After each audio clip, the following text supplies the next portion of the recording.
Acompáñame por favor a Juan 19:31. Juan 19:31.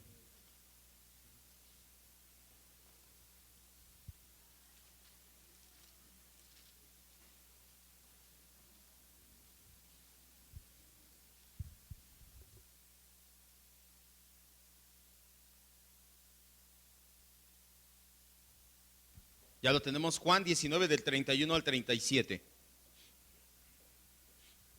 Y después brincamos a Mateo 27, 50 al 53. Son relatos complementarios, por eso vamos a apoyarnos en estos dos evangelios. Primero el evangelio de Juan dice: entonces los judíos, por cuanto era la víspera de la Pascua, a fin de que los cuerpos no quedaran en la cruz en el día de reposo, pues aquel día de reposo era de grande solemnidad, rogaron a Pilato que les quebrasen las piernas y fueran quitados de allí. Vinieron pues los soldados y quebraron las piernas al primero, asimismo al otro que había sido crucificado con Jesús. Mas cuando llegaron a Jesús, como le vieron ya muerto, no le quebraron las piernas. Pero uno de los soldados le abrió el costado con una lanza, y al instante salió sangre y agua. Y el que lo vio da testimonio, y su testimonio es verdadero, y él sabe que dice verdad, para que ustedes también crean. Habla de él mismo, de Juan, él mismo dice: yo lo vi, doy testimonio. Porque estas cosas sucedieron para que se cumpla la escritura: no será quebrado hueso suyo. Y también otra escritura que dice: mirarán al que traspasaron. Ahora vamos a Mateo 27. Mateo 27.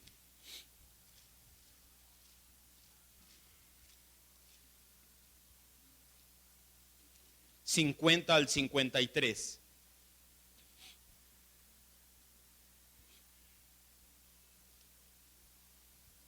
Mas Jesús, habiendo otra vez clamado a gran voz, entregó el espíritu. Y he aquí, el velo del templo se rasgó en dos de arriba abajo, y la tierra tembló, y las rocas se partieron, y se abrieron los sepulcros, y muchos cuerpos de santos que habían dormido se levantaron. Y saliendo de los sepulcros, después de la resurrección de Cristo, vinieron a la santa ciudad y aparecieron a muchos. Hasta ahí nada más. Vamos a orar. Cierre sus ojos y, como siempre, encomiende su vida y corazón al Espíritu Santo.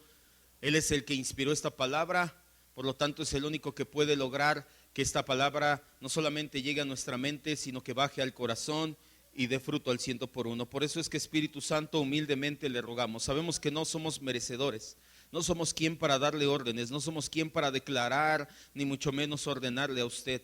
Humildemente le rogamos, Señor y Dios, que usted, así como inspiró esta palabra, el día de hoy la ilumine en nuestras mentes y corazones. El día de hoy la lleve a lo más profundo, a que se anide en nuestro ser para dar fruto, para que seamos confrontados, para que seamos reconfortados también, para que seamos levantados por medio de esta palabra, para que el propósito por el cual tú la envías se cumpla en nosotros. Esa es nuestra oración, maravilloso Dios, hoy y siempre, en el nombre de Jesús. Amén, Dios. En el mismo día en que Jesús murió, estamos ya en la muerte de Jesús. El mismo día en que Jesús murió se llevó a cabo un juicio triple. Lo entendimos hace un par de meses, nos desviamos un poquito, o mejor dicho, nos paramos un poquito a hablar de las 7 palabras, pero ya habíamos visto que este juicio fue solamente una farsa. El veredicto de darle muerte a Jesús ya había estado dictado desde mucho tiempo atrás. Desde que resucitó a Lázaro, Anás y Caifás ya habían dicho: nos conviene que uno muera por el pueblo. Específicamente, el Sanedrín, los escribas, los fariseos, sacerdotes y el sumo sacerdote no estaban solamente celosos de la fama y la sabiduría, el poder del Señor Jesús. Sobre todo estaban molestos porque en cada ocasión posible el Señor los desenmascaró como los hipócritas que eran. Una vez que Poncio Pilato sucumbió ante los deseos malignos de los judíos, se llevó a cabo la cruel sentencia. Los sufrimientos y horrores, los vimos semanas atrás, eran tales de los condenados a morir en la cruz que se tuvo que inventar una palabra para describirlos. No obstante, en medio del dolor, de la burla, de los reclamos, del rechazo y la soledad, el Señor Jesús desde la cruz dio 7 discursos breves que estudiamos hace unas semanas atrás. Padre, perdónales, no saben lo que están haciendo. De verdad te digo que hoy estarás conmigo en el paraíso. Mujer, he ahí a tu hijo. Discípulo, he ahí a tu madre. Dios mío, ¿por qué me has desamparado? Tengo sed, consumado es. Y el que vimos la semana pasada, Padre, en tus manos encomiendo mi espíritu. El Señor Jesús no solamente nos enseñó la forma de vivir, sino también la forma de morir. Entendimos que todos, tarde o temprano, cristianos o no, vamos a morir. Pero para nosotros los cristianos la muerte no es el pago por los pecados, simplemente es la transición a la eternidad. No así para aquellos que mueren en pecados. Ellos tendrán que dar cuenta delante de un Dios vivo y pagar por sus pecados. Cuando grita fuertemente esta última oración, es que el Señor Jesús murió. Literalmente dejó de vivir. No fue una ilusión, no fue un truco. No tomó narcóticos y durmió y parecía, hay un estado, ¿cómo se llama?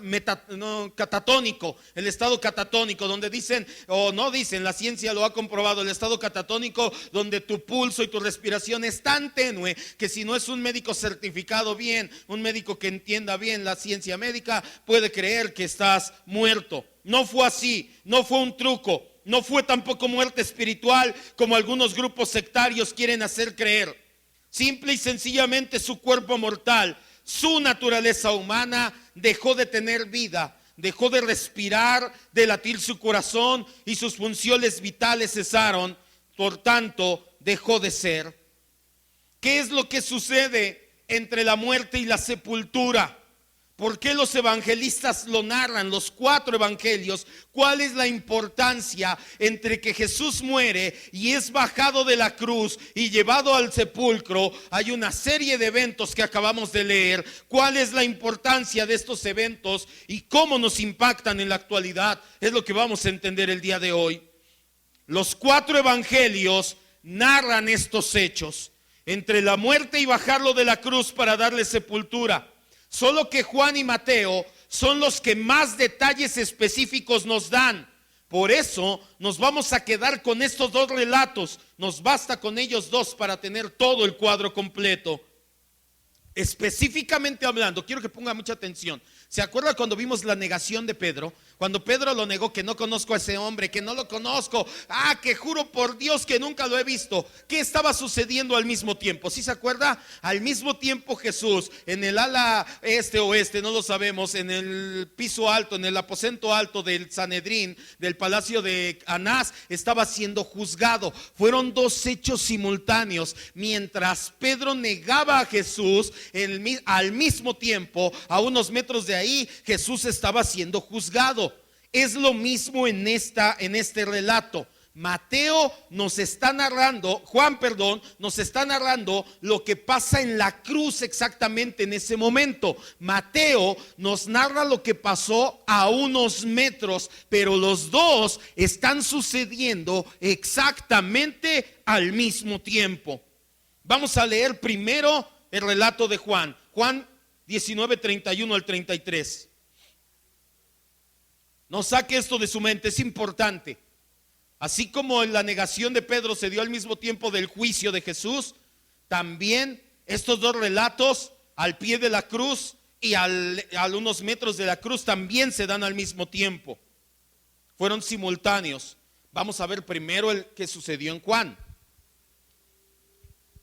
Entonces los judíos, por cuanto era la preparación de la Pascua, a fin de que los cuerpos no se quedaran en la cruz en el día de reposo, porque aquel día de reposo era de gran solemnidad, rogaron a Pilato que se les quebrasen las piernas y fueran quitados de allí. Vinieron pues los soldados y quebraron las piernas al primero, asimismo al otro que había sido crucificado con él. Mas cuando llegaron a Jesús, como le vieron ya muerto, no le quebraron las piernas. Los miembros del Sanedrín hipócritamente piden que se acelere todo. La ley de Moisés prohíbe determinantemente que alguien que ha sido muerto, colgado en un madero, su cuerpo siga ahí toda la noche. Ya después lo lees en Deuteronomio 21, 22 y 23, capítulo 21, versículos 22 y 23. Es específico. Moisés da la ley y les dice: todo aquel que muere colgado en un madero, no permitirás que pase la noche entera ahí, porque su cuerpo profana y contamina a tu pueblo. Sobre todo, los judíos, el Sanedrín, no solamente querían acatar hipócritamente la ley de Moisés, sabían que el siguiente sábado era un sábado de gran solemnidad. Era el conocido como sábado pascual o sábado de la semana de la Pascua. Cada semana hay Shabbat para los judíos. Todas las semanas tienen sábado, pero ese sábado en específico para ellos era muy solemne, porque ese sábado se juntaba con la semana de la Pascua. Entonces para ellos era imposible quebrantar la ley en un sábado así, en un acto religioso totalmente vacío, sin vida en sí mismo. No entendían la esencia de la ley en lo más mínimo. De haberlo entendido, no habrían tenido celos ni rencor de Jesús. Por eso es que este fue un acto hipócrita. En este acto hipócrita hacen gestiones para que el proceso se acelere. Anás, Caifás, cualquiera de ellos le dice a uno de los achichincles: ven, ve y habla con Pilato, dile que por favor ya les quiebren las piernas, ya queremos que esto acabe, que se mueran ya. ¿Por qué?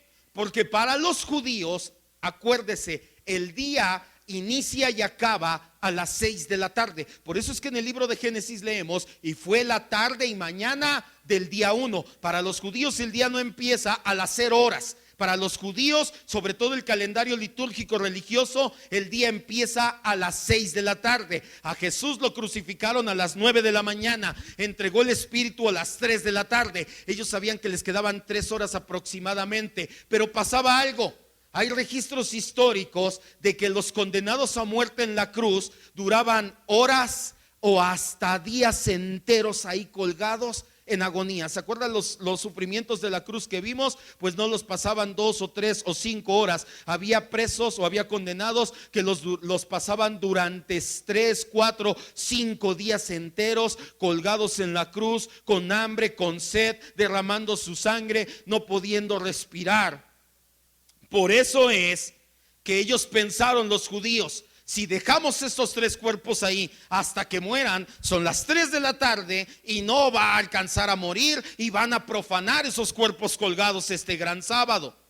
Enviaron una comitiva con el gobernador Poncio Pilato para pedirle que aplicara el castigo conocido como crurifragium. Así se conocía en la antigua Roma, crurifragium. ¿Qué es el crurifragium? Era el hecho de que tomaban un garrote o tomaban un pedazo de acero, al estilo de tubo, un trozo de acero o un martillo, cualquiera de las 3 instrumentos, y pasaban con los condenados a la cruz, y de las rodillas para abajo los molían a golpes. No nada más era ya. Tomaban el garrote, tomaban el martillo, el pedazo de acero, el tubo de acero, no era hueco, estaba completo, y los molían a golpes entre las rodillas, de las rodillas para abajo. ¿Por qué hacían esto? Porque así, una vez que, ¿se acuerda que la muerte de cruz se lo expliqué? La muerte de cruz quedaban un poco así colgados. ¿Por qué? Porque los brazos se les descoyuntaban, y eso hacía que los pulmones se apretaran. Entonces quedabas así, y en el momento que hacías agarraban aire, y nuevamente el dolor los hacía encorvarse. En el momento que les quebraban las piernas, ya no se podían levantar, y ya nada más era cuestión de minutos para que sus pulmones colapsaran y murieran ahogados ahí, murieran por asfixia ahí en la cruz. Horrenda la muerte de cruz. De no hacer esto, la muerte tardaba horas o días en llegar. Pilato rápidamente dio el permiso. Juan vio cómo los soldados rompieron los huesos del primero y segundo malhechor. También Juan en persona se dio cuenta que Jesús ya había muerto. No le quebraron los huesos. Es probable que los soldados se abstuvieron de quebrarle los huesos por la orden del centurión. Lo vamos a ver más adelante en Mateo 27, 55, me parece que es, donde el centurión, grandemente impactado por la vida de Jesús, dice: verdaderamente este era hijo de Dios. Es muy probable que por eso les haya dicho: no, A él no, él ya está muerto, él ya no es necesario que le quiebren las piernas. Juan continúa su narración, versículos 34 al 37. Pero uno de los soldados le abrió el costado con una lanza, y al instante salió sangre y agua, y el que lo vio da testimonio, y su testimonio es verdadero, y él sabe que dice verdad, para que ustedes también crean, porque estas cosas sucedieron para que se cumpla la escritura: no será quebrado hueso suyo. Y también otra escritura dice: mirarán al que traspasaron. Para garantizar que no existiera ni siquiera una mínima posibilidad de que Jesús siguiera vivo, llegaron y atravesaron uno de sus costados con una lanza o espada corta. ¿Se acuerda? Ya también le expliqué, las películas nos ponen a Jesús como de por aquí para arriba. La cruz no medía o no ponían el descanso más allá de 30 centímetros. Entonces realmente con que el soldado estirara su mano y fuera una daga medianamente larga, alcanzaba perfectamente a atravesar el costado de Jesús. Así que no necesariamente fue una lanza larga desde lejos, bien pudo haber sido una espada. Como la espada se sostenía tradicionalmente en la mano derecha por los soldados romanos, lo más probable es que fue el costado izquierdo el que fue traspasado de Jesús. La Biblia nos dice que al instante salió sangre y agua. Juan amplía el hecho, dedica al menos 4 versículos a este acontecimiento. De haber tenido un propósito al hacerlo así, debe de haber tenido un propósito. Es probable que tratara de decir a sus lectores que Cristo, el Hijo de Dios, murió completamente. La muerte de Jesús no fue apariencia, fue real. El apóstol mismo estaba presente y había visto brotar del costado del Señor la sangre y el agua. Recuerda, ¿por qué Juan, al menos 4 versículos, insiste en que yo lo vi y doy testimonio? Mi testimonio es verdadero, yo vi cómo salió sangre y agua, aquí estoy, yo lo vi. ¿Por qué Juan insiste? Porque en la época que Juan escribe su evangelio, sus cartas, había una secta gnóstica, específicamente los gnósticos fueron varias sectas, el gnosticismo tuvo varias vertientes, y una secta específica del gnosticismo eran los docetas. Docetas, del griego doqueta, que significa apariencia. ¿Qué creían ellos? Ellos creían que todo lo material era malo. Entonces, yo creo en tu Jesús, pero tu Jesús no pudo haber tenido cuerpo humano, porque todo lo material, incluyendo el cuerpo, es malo. Jesús era humano en apariencia, decían ellos, y de ahí del griego doceta, por eso se les conocía como los docetas, porque creían que Jesús era de apariencia. Juan se para y escribe y les dice: no era un cuerpo de apariencia, era tal su cuerpo que cuando lo rasgaron salió agua y sangre. Las apariencias no tienen sangre, las apariencias no brota agua, las apariencias no dan ese tipo de situaciones. Por eso es que Juan escribe insistentemente: y yo lo vi, y yo doy testimonio, y mi testimonio es verdadero. Pero surge una pregunta: ¿qué hizo que brotara sangre y agua de la abertura producida por la espada? Se ha escrito mucho acerca de este tema. Según el doctor Samuel Bergsma, en un artículo que titula Blood and Water, sangre y agua, la explicación fisiológica es que la muerte de Jesús se produjo al mismo tiempo por la rotura del corazón como resultado de agonía y dolor mental. Esto ya hace varios meses o años se lo había dicho. ¿Por qué a la hora que traspasan el costado sale sangre y agua? Juan no lo sabía, no sabía los términos glóbulos rojos y suero de sangre, pero realmente fue el suero de la sangre y glóbulos rojos lo que vio ahí. Fisiológicamente hablando, quiere decir que su corazón se partió, se rasgó. Una muerte así, por un corazón partido, es instantánea. La sangre desemboca en el pericardio y se coagula en grumos rojos, que esa es la sangre, y el suero limpio se separa, que es el agua que vio Juan. La herida de la espada, al atravesar de este lado, dejaría al descubierto cómo sale esta rotura de corazón, que ya se separó la sangre, ya se coaguló la sangre y el suero. Por eso es que Juan pudo ver sangre y agua. Muchos han aceptado esta teoría, nosotros también nos apegamos a ella. Ahorita va a entender por qué. Lo que sí tenemos que descartar son tres teorías erróneas. La primera, decir que Jesús murió con el corazón roto. No podemos afirmar eso, no nos podemos apegar a eso, sobre todo de manera poética, metafórica. Jesús te amaba tanto que rompiste su corazón. No es así, no podemos apegarnos a ello. Despierta de inmediato oposición, sobre todo cuando hablamos en esta manera poética. ¿Por qué? Jesús no murió con el corazón roto de dolor, como si hubiera sido un fracaso amoroso. Él murió triunfador. Él completó la obra de su Padre, siempre hizo su voluntad, nunca lo desobedeció, gustoso llevó la cruz, el oprobio y la muerte. Nadie lo obligó a hacerlo. Lo suyo no fue un fracaso amoroso como para decir, murió con el corazón roto. Lo suyo en la cruz al morir, al decir, Padre, en tus manos encomiendo mi espíritu, lo suyo fue el mayor triunfo de la historia. Diga amén. Cuando hablamos de la posibilidad de que la sangre y el agua brotaron del costado de Jesús, nos habla de una rotura previa de corazón. Lo estamos utilizando solamente en el sentido fisiológico de la palabra. Cuando usted diga es porque se le rompió el corazón, estamos hablando fisiológicamente, no estamos hablando poéticamente. Segundo error, si Jesús murió de rotura de corazón, no ofreció su vida. Tampoco creemos eso. En este caso, hay gente que piensa que si a Jesús se le rompió el corazón, entonces su sacrificio no fue voluntario.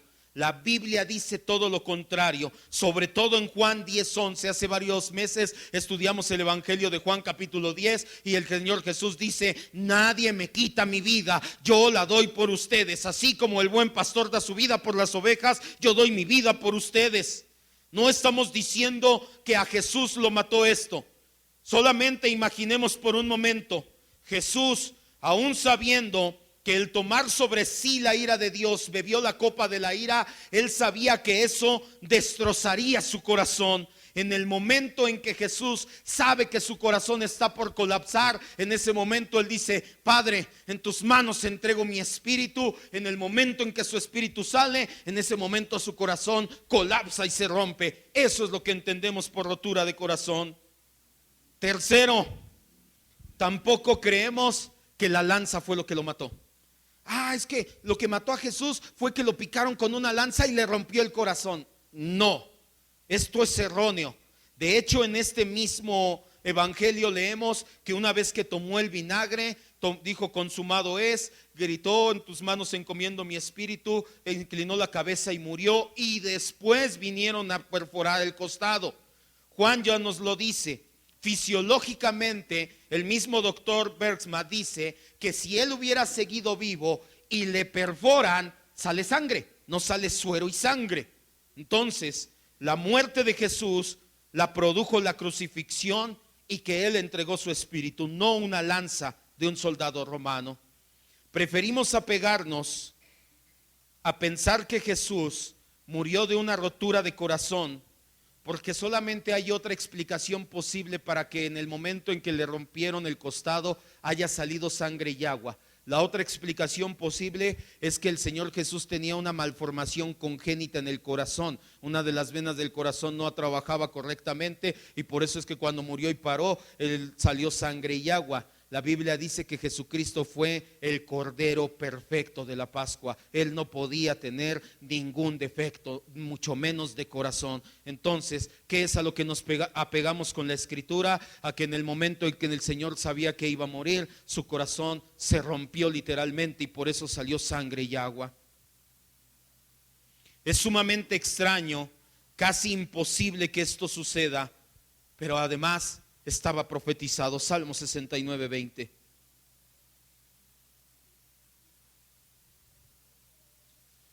No crea que es algo que pasa cada semana, que los médicos internistas lo ven a cada semana.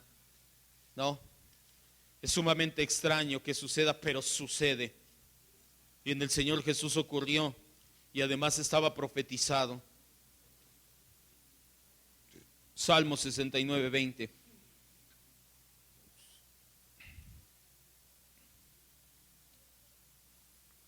El escarnio que ha hecho, ha quebrantado mi corazón. Hablando del escarnio de todos los sufrimientos de la cruz, desde la agonía en Getsemaní, cuando sudó grandes gotas de sangre, hasta el momento que dijo tengo sed, y empaparon la esponja con vino agrio y le dieron a beber. Todos esos escarnios, toda esa agonía, toda esa condición de humillación, se le conoce teológicamente, provocó que el corazón del Señor Jesús colapsara físicamente, no metafóricamente, no poéticamente, físicamente colapsó su corazón y se rompió. Juan no solamente quiere refutar a los docetas, también apunta a que la sangre y agua nos hablan acerca de los efectos expiatorios de la muerte de Cristo. Primera de Juan 5:6. Juan entiende que los docetas no son cristianos, pero además él relaciona la sangre y el agua del costado con los beneficios que obtiene el cristiano por la muerte de Cristo. Primera de Juan 5:6. Acuérdese, Juan primero escribió sus cartas, después Apocalipsis y al último su evangelio. Hay quienes se oponen y dicen que primero fue el evangelio y después Apocalipsis, pero realmente la mayor evidencia nos indica a que el último libro que se escribió del Nuevo Testamento fue el evangelio de Juan. Entonces Juan escribió primero sus cartas, después Apocalipsis y después su evangelio. Y en su primera carta, en el 5:6 dice: este es Jesucristo que vino mediante ¿qué y qué? Agua y sangre. Que vino así, ¿no? Habla acerca de su encarnación y habla acerca de sus beneficios en la cruz. No mediante agua solamente, sino mediante agua y sangre. Y el Espíritu es el que da testimonio, porque el Espíritu es la verdad. Juan relaciona este versículo, este escrito, con lo que Jesús le dice a Nicodemo: para entrar en el reino de los cielos tienes que nacer ¿de qué? Del agua, exactamente. Además, cuando Juan vio cómo los soldados se abstuvieron de romper los huesos de Cristo, estaban cumpliéndose profecías bíblicas. Salmo 34:20. Si ha leído el libro de Éxodo y el libro de Números, en Éxodo 12 y en Números 9, Dios le dice a Moisés: oye, así y así vas a comer la Pascua. Le habla de que el cordero va a ir con hierbas amargas, hablando de los sufrimientos de Cristo. Y les dice algo: al cordero perfecto que me vas a ofrecer en la Pascua, no le quiebres ni un solo hueso, no lo destaces. Así como muere, lo degollan, así completito me lo metes a asar, así completito se lo va a comer el pueblo. Esto era una indicación de que ningún hueso del Señor iba a ser quebrado. Pero también el libro de los Salmos lo dice, Salmo 34:20.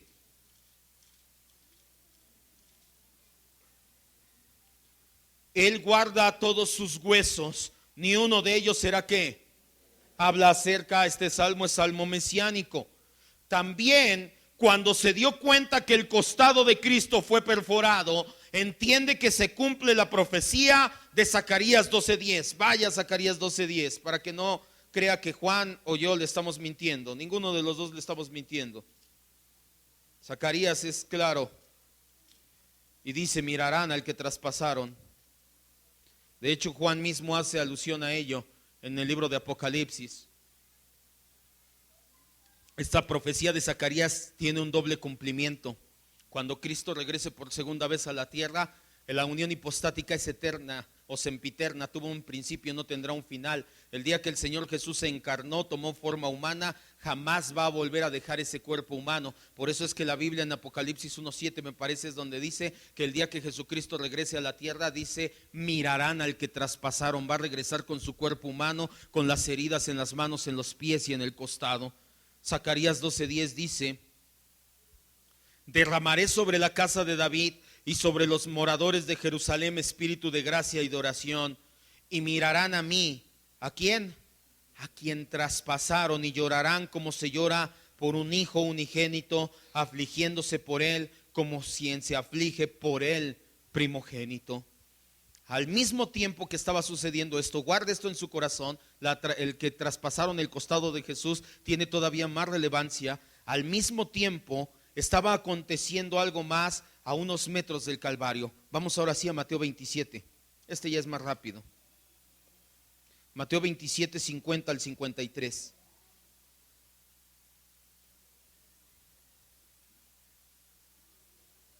Ya entendimos lo que pasó en la cruz. Jesús murió y a la hora, en el momento de su muerte, ahí en la cruz, le piden los judíos que le rompan las piernas a todos. A Jesús no le rompen las piernas, a Jesús le traspasan el costado izquierdo y sale agua y sangre. Se le rompió literalmente, fisiológicamente hablando, su corazón. Se cumplieron las escrituras, por eso es que no le quebraron huesos y le rasgaron. Pero al mismo tiempo, a unos metros de ahí pasaban otros acontecimientos. Mas Jesús, habiendo otra vez clamado a gran voz, entregó el Espíritu. Ya vemos que es el mismo acontecimiento, el mismo tiempo, diferente situación. Y he aquí, el velo del templo se rasgó en dos, de arriba a abajo, del cielo a la tierra, y la tierra tembló, y las rocas se partieron, y se abrieron los sepulcros, y muchos cuerpos de santos que habían dormido se levantaron, y saliendo de los sepulcros después de la resurrección de él, vinieron a la santa ciudad, y se le aparecieron a mucha gente. ¿Qué pasó aquí? Para empezar, las tinieblas se habían disipado. Ya la Biblia no nos dice que había tinieblas, ya no había tinieblas ahí. Pero no fue la única señal de que la salvación se consumó. Lo que Mateo nos narra son tres señales de que la obra de Jesús en la cruz se consumó por completo. Junto con la falta de tinieblas, fueron cuatro señales. Estos tres hechos paralelos a lo que Juan nos acaba de narrar se dieron en el mismo instante y no son acontecimientos aislados a lo que pasó en la cruz. Lo que pasó aquí con estas tres señales tiene mucho que ver con lo que estaba pasando en la cruz. Primero, ahora, nada más para que podamos ligarlo y no se desvíe o no se confunda, vamos a ver las señales no en el orden cronológico, las vamos a alterar para poder ligar la última, o que es la primera, con el costado abierto. Primer señal que estudiamos: un terremoto partió las piedras y abrió los sepulcros. En el momento que dice, en tus manos encomiendo mi espíritu, se cimbra la tierra y grandes rocas se parten en pedazos. La tierra tembló, las rocas se partieron y sepulcros fueron abiertos. ¿Por qué dice sepulcros? Lo vamos a ver más adelante. ¿Cómo eran los sepulcros? Tallaban en la roca, tallaban en grandes peñas, cuevas, y ponían delante de las cuevas otras rocas. Eso era el sepulcro. No vaya a creer que era una tumba como nuestros cementerios actuales. No, quiere decir que estaban las peñas, estaban las cuevas, y las cuevas se partían las piedras de entrada y las mismas peñas se despedazaban. Esto muestra que la muerte de Cristo tenía y tiene significado universal. Históricamente, los teólogos de la iglesia han interpretado el hecho de que temblara y se partieran la tierra, se partieran las piedras, lo han interpretado como una señal de que la salvación tiene alcance universal, específicamente un alcance de la redención de la creación. Quiero que me vea y entienda. ¿Qué significaba la corona de espinas en la cabeza de Jesús? ¿Sí se acuerda? Cuando Dios le dice a Adán y Eva, espinas y cardos producirá la tierra, y Jesús se pone la corona, estaba diciendo, hasta la misma creación la voy a redimir. En el momento que Jesús muere y tiembla, fue una señal de eso que llevaba en la cabeza Jesús para redimir la tierra, se cumplió. La obra de Jesús por la tierra, por la creación, está terminada. Apocalipsis 21:1. Fue una señal profética que las piedras se partieran. ¿De qué?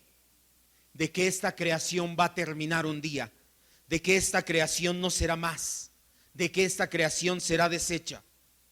Y vamos a tener cielo nuevo y tierra nueva. ¿Por qué?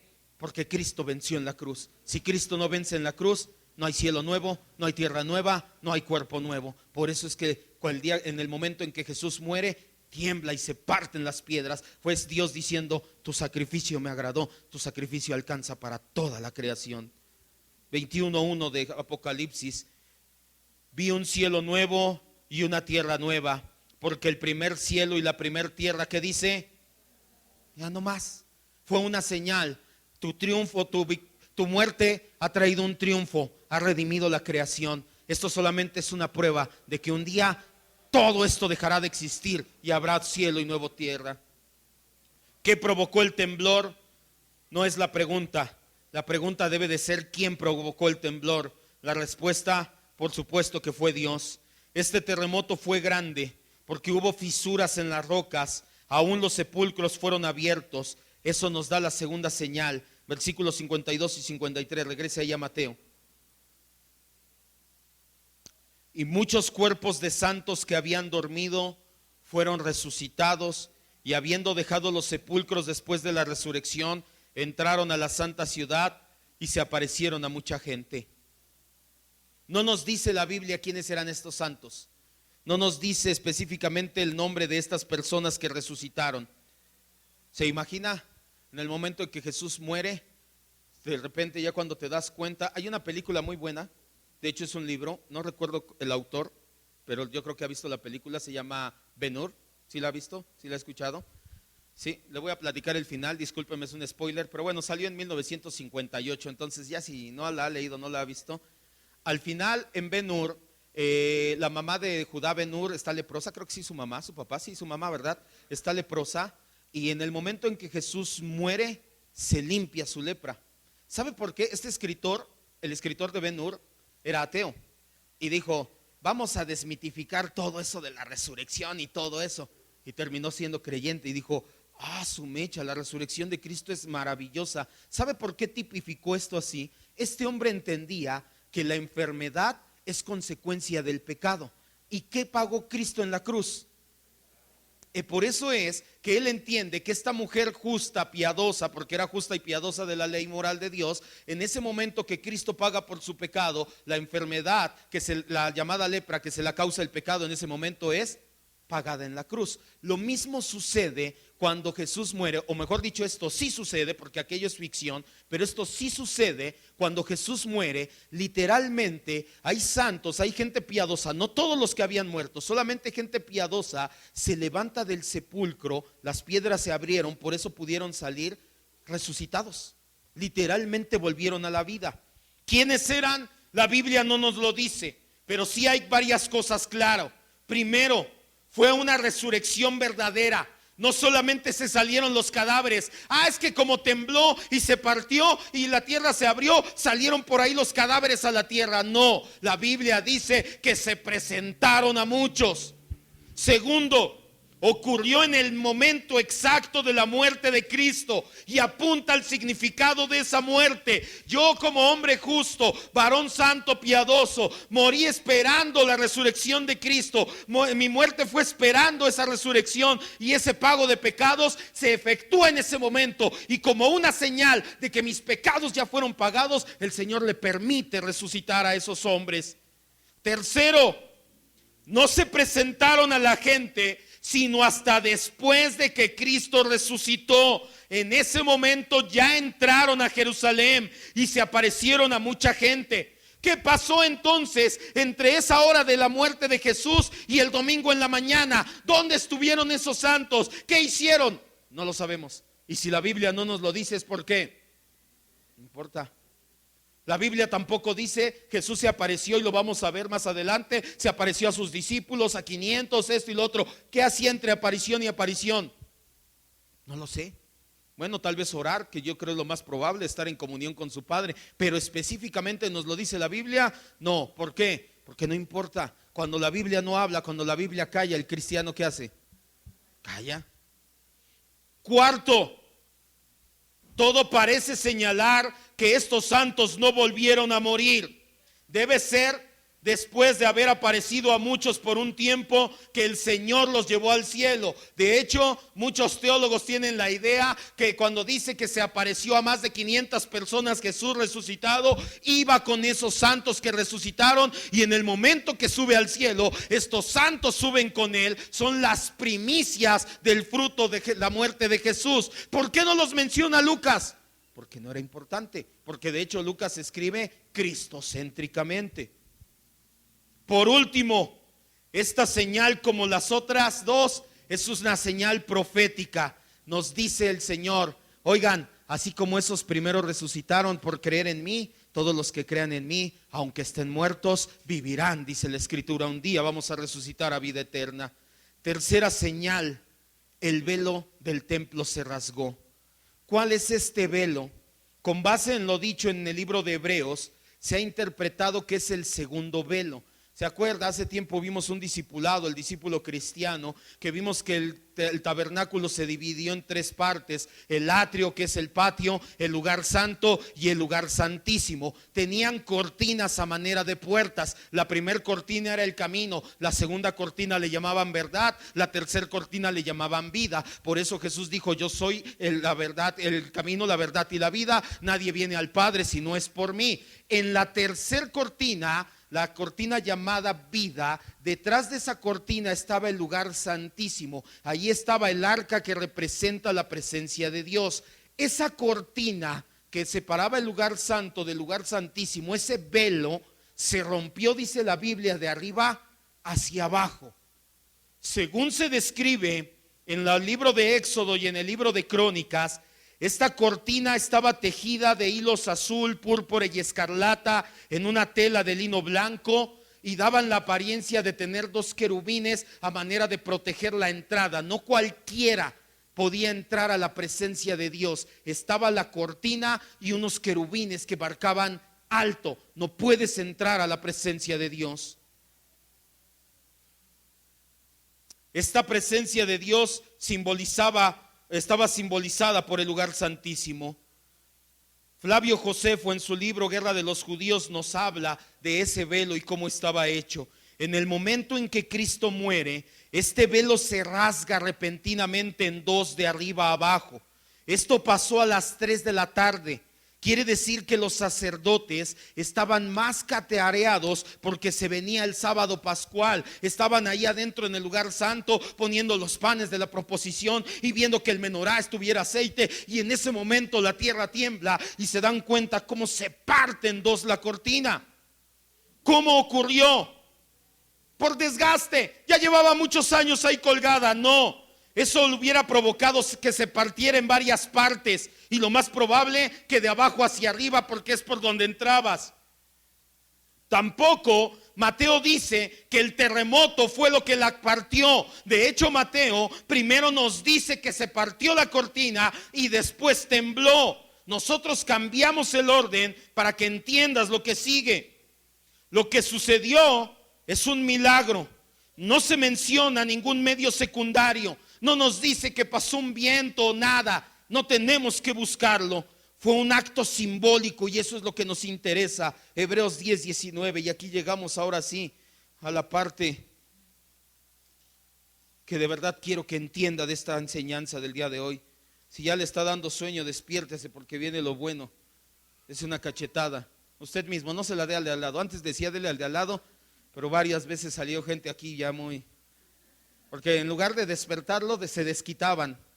Decía, despierte al de al lado con una cachetada, y salían con la mano roja aquí marcada. No, usted mismo dese una cachetada. Si se está durmiendo, dese una cachetada. 10, 19 y 20. ¿Qué sucedió? Esta fue la primera señal. La dejamos al último porque lo vamos a ligar con el costado abierto. Por eso es que la quise poner al último, pero en sí esta fue la primera señal.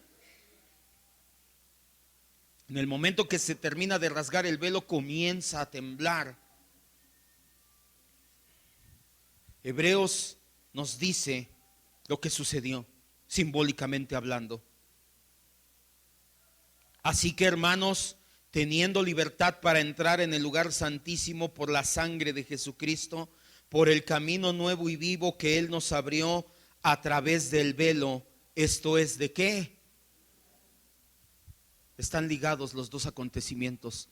Cuando Cristo estaba rasgando su costado, en ese momento al mismo tiempo el velo, la cortina, se estaba rasgando de arriba hacia abajo. Dios estaba diciendo: la época en que los sacrificios de animales era la manera en que hacían la paz conmigo, terminó, consumado es.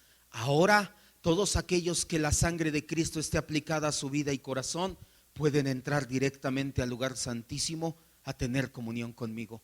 Eso es lo que estaba pasando en ese momento. Por la muerte de Cristo, simbolizada en la rotura del velo, quedó abierto el camino al lugar santísimo, no natural, sino celestial, en el cielo. Pero el escritor de Hebreos es claro: el camino se abrió a través del velo de la carne. Ser traspasado con la lanza en su costado era un símbolo de que la muerte de Jesús abría el camino al trono de la gracia. No para él. Cristo siempre estuvo delante del trono de la gracia. Cristo siempre tuvo comunión con su Padre. Se abrió camino, un camino para los pecadores, pero no para todos los pecadores, sino para un tipo especial de pecadores, para aquellos pecadores que reconocen su condición y se arrepienten. Y esos pecadores en conjunto tenemos un nombre: Iglesia de Cristo. El camino quedó abierto para que la iglesia tenga comunión con su Señor. Cuando Dios, entienda esto porque la aplicación es maravillosa, aquí lo vamos a amarrar todo. Cuando Dios crea a Adán, dice: le hace falta una compañera, vamos a hacer algo. ¿De dónde sacó su compañera Dios de Adán? ¿De dónde? Del costado. ¿Y qué hizo que Adán, primero qué? Era un acto simbólico más de 4000 años antes de lo que iba a pasar en la cruz. Cuando Dios toma a Adán de su costado, lo duerme primero, era una profecía simbólica de que iba a morir el primer Adán. El postrer Adán, ¿quién es? Cristo. Y dice: así como yo saqué de tu costado tu esposa, ¿quién salió del costado de Cristo? Su iglesia. Cuando Dios abrió el costado de Adán para formar su esposa, fue un acto simbólico que apuntaba a miles de años en el futuro. Por medio del costado abierto de Cristo nacería su amada, su esposa, su iglesia. Del costado de Adán se formó a Eva. Del costado del postrer Adán se formó la iglesia. Efesios 5:25. Eso que estaba pasando en la cruz, ¿ya se dio cuenta cómo no son incidentes aislados? ¿Y a dónde apunta la escritura? Efesios 5:25.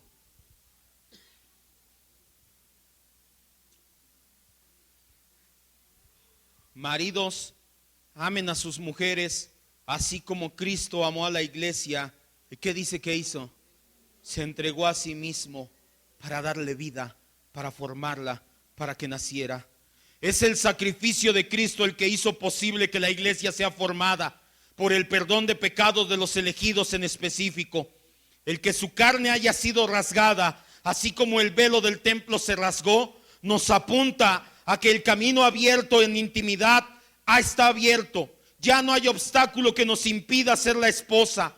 Antes el pecado que teníamos nos separaba de Dios. Pablo lo dice: destituidos de la gloria de Dios. No podíamos tener intimidad con Él. No lo amábamos, no lo anhelábamos, no deseábamos orar, no deseábamos congregarnos, leer la Biblia. Nada espiritual salía de nosotros. Una vez que aquello que nos estorbaba para poder entrar al lugar santísimo fue quitado, ahora podemos tener comunión con el Señor sin que nada ni nadie nos lo impida. Nuestra vergüenza fue quitada. Ahora podemos ser la esposa de Cristo sin que nada nos limite. Eso fue lo que hizo el Señor Jesucristo. Por eso le abrieron el costado, por eso se partió el velo en dos. Era una señal de: ahora ya puedes entrar a la recámara conmigo y tener intimidad. El velo se partió, la intimidad se puede consumar.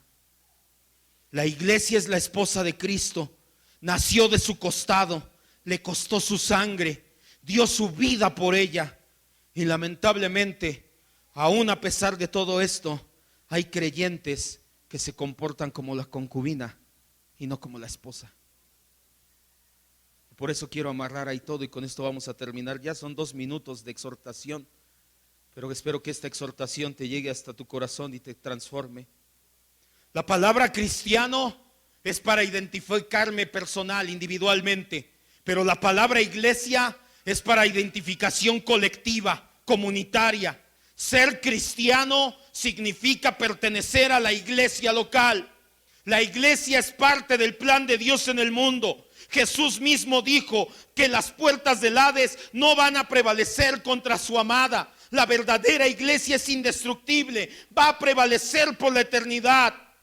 Por eso, aquellos que dicen: yo no necesito una iglesia para madurar, para crecer, para sostenerme, para ser cristiano, solamente demuestran una de 2 cosas: o arrogancia o ignorancia. O te crees mejor que Dios, donde Dios dice: mi plan es una iglesia, mira, mi costado demuestra cómo de ahí salió. O eres ignorante o eres arrogante. Solamente esas 2 cosas dice. Estamos llamados a ser la novia de Cristo, su esposa, no su concubina. Decir que somos hijos de Dios, pero despreciar la membresía en una iglesia local sana, es una contradicción. Es querer ser la concubina y no la esposa que espera anhelante a su esposo. Cierre sus ojos, por favor.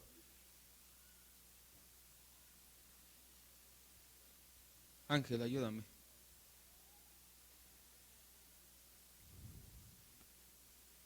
Mucha gente quiere los beneficios de la iglesia, como la concubina quiere los beneficios de su amante. Llévame a pasear, llévame al parque, llévame al cine, llévame a bailar. Ah, pero que tu mujer te planche tu ropa, te lave tu ropa, que tu mujer te dé de comer. Así se comporta una concubina en el mundo y así se comportan muchos cristianos, lamentablemente. Quieren los beneficios de pertenecer a una iglesia. Pastor, oren por mí. Hermanos, tengo un problema, visítenme, denme enseñanza, disipúlenme, etcétera. Pero en el momento de decir: aquí está la membresía, comprométete con tu iglesia, comprométete como la esposa, muchos dicen: no, gracias, mejor me voy a otra iglesia. Así como están los tiempos hoy en día, prácticamente ninguna iglesia es bíblica, sana bíblicamente hablando, perdón. Mucha gente quiere los beneficios, pero no las responsabilidades. Nosotros como iglesia salimos del costado de Cristo, lo acabamos de entender. Somos su esposa, somos su amada, pero no queremos ayudar en el aseo, no queremos comprar talento, no queremos ayudar comprando en la tiendita, no queremos dar ofrenda, no queremos ni congregarnos ni discipularnos. La membresía la menospreciamos. Pensamos: total, con que no venga el día de la Santa Cena, o aunque venga y no la tome. No le damos verdaderamente la importancia que se merece el ser la esposa de Cristo. Ser miembro en una iglesia, miembro activo, aquí manejamos membresía, es la manera en que dices: yo soy la esposa, no la concubina, yo aquí me comprometo, estoy apuntado en el rol de talento, estoy apuntado en el rol de aseo, me estoy comprometido a venir a los servicios, estoy comprometido a apoyar en lo que se necesite. Esa es la esposa. La concubina solamente quiere beneficios. ¿Qué eres, amado hermano? ¿Esposa o concubina de Cristo? Porque quiero decirte que del costado de Cristo salió su esposa, su amada, no su concubina. La concubina no hereda. El apóstol Pablo a los Gálatas les escribe y les dice: Sara la esposa, su hijo heredó Isaac. Agar, la concubina, la que le dieron para que tuviera hijo, pero no era la legítima, ella no heredó. Ella solamente quería enseñorearse. Por eso menospreciaba a Sara, la veía por encima del hombro, porque ella solamente quería los beneficios. El apóstol Pablo nos da esa alegoría hablando de la salvación y es más que aplicable hoy en día o en esta enseñanza. Va a ser esposa o concubina. ¿Quién eres? ¿Sara o Agar? Sara es la esposa. Sara es la que le dice a Abraham: mi Señor, la que lo ve como el Señor, la que lo atiende, la que lo cuidó, la que esperó 25 años la promesa, la que se fletó con Él, la que lo vio en las buenas y en las malas, la que estuvo en todo momento con Él. No somos una iglesia perfecta, no te estoy prometiendo eso. Somos una iglesia real, no ideal. Pero si tú te comprometes con nosotros, te vas a dar cuenta que esta iglesia real Dios la utiliza para moldear tu vida y para crecer. Pero si no eres comprometido ni siquiera a asistir a los servicios de manera fiel y regular, si no te comprometes a la membresía, si no te comprometes a hacer las cosas bien, déjame decirte, eres Agar, eres la concubina. Tomas en menos de donde saliste. Del costado nació la esposa, la amada. Del costado nació la iglesia. No podía entrar la amada, no quería y no podía, porque un velo estorboso nos quitaba el paso a tener intimidad con Dios. El velo fue quitado. Por medio del sacrificio de Cristo puedes entrar y tener intimidad. ¿Por qué entonces comportarte como concubina y no como esposa? Esa es mi pregunta y eso es lo que quiero que te lleves el día de hoy. Lamentablemente muchas personas en la congregación viven sin ser miembro real de su iglesia. Se comportan como el amante, quieren beneficios, ayuda, amor, paz, pero no quieren compromiso, su señorío o su voluntad en sus vidas. Cierre sus ojos y vamos a meditar y a orar y a decirle: Señor, hoy entendimos que dos hechos se dieron simultáneos. Mientras tú estabas en la cruz, ya sin vida, porque literalmente tu vida de tu naturaleza humana no fue más. Tu parte humana murió, no así tu parte divina. Eso es imposible que suceda. Pero mientras estaba ahí tu cuerpo humano colgado ya sin vida y tu costado fue traspasado, al mismo tiempo, a unos metros de ahí, el velo estaba siendo rasgado. Ambas señales nos apuntan, dice el libro de Hebreos, al paso libre hacia tener intimidad contigo. Así como de Adán salió su mujer, del postrer Adán ha salido su esposa, la iglesia. Sobre todo, Señor, queremos irnos hoy con el corazón confrontado. ¿Qué somos, esposa o concubina? ¿Cómo me comporto, como la esposa o como la concubina? Y aún aquellos, Señor, que están examinando su vida y su corazón y dicen: creo que yo sí soy la esposa, llego a los servicios, ayudo en los aseos, etcétera, etcétera. Hazles entender que no es porque son mejores que nadie. Si lo hacemos es porque tú eres bueno, es porque tu gracia ha sido con nosotros, Señor. Porque si hubiera sido de nuestro corazón, de nuestra iniciativa, tampoco lo haríamos. Cualquiera que sea nuestro caso, Señor, te pido que si somos la esposa, nos mantenga siendo la esposa. Sigamos así, comprometidos con tu iglesia, con la membresía, con la ayuda, con la participación en la comunidad que nos has puesto. Y si algunos son concubinas, Señor, hoy que han sido confrontados, que verdaderamente abran los ojos, que verdaderamente se den cuenta que ese tipo de actitud no es la actitud que tú esperas de tu esposa, de tu amada. Que de tu costado salió solamente una mujer, tipológicamente hablando, que es tu iglesia. De tu costado no salieron dos, solamente Sara es la esposa, Agar es la concubina. Hoy que hemos sido confrontados, Señor, llévanos a tomar cartas en el asunto y a tomar en serio la membresía en la iglesia local, a tomar en serio nuestro cristianismo en comunidad. Tal vez, y no lo dudo, Señor, aquí hay hermanos que toman en serio su cristianismo en forma personal, que oran, que leen la Biblia, pero tal vez dejan mucho que desear en el cristianismo en forma colectiva, y uno va de la mano con otro. Tú no hiciste cristianos isla, tú no hiciste cristianos para vivir aislados, lejos de la comunidad. Tú nos creaste para vivir en comunidad, en una familia, en una iglesia local. Gracias, Dios, en esta tarde te decimos por la palabra que nos has hablado. Gracias por confrontarnos, gracias por hablar a nuestras vidas, Señor. Aquello que se tenga que hacer para componer el camino, sé tú haciéndolo a través de nosotros, te lo rogamos, siempre en el nombre de Jesús. Amén, Dios.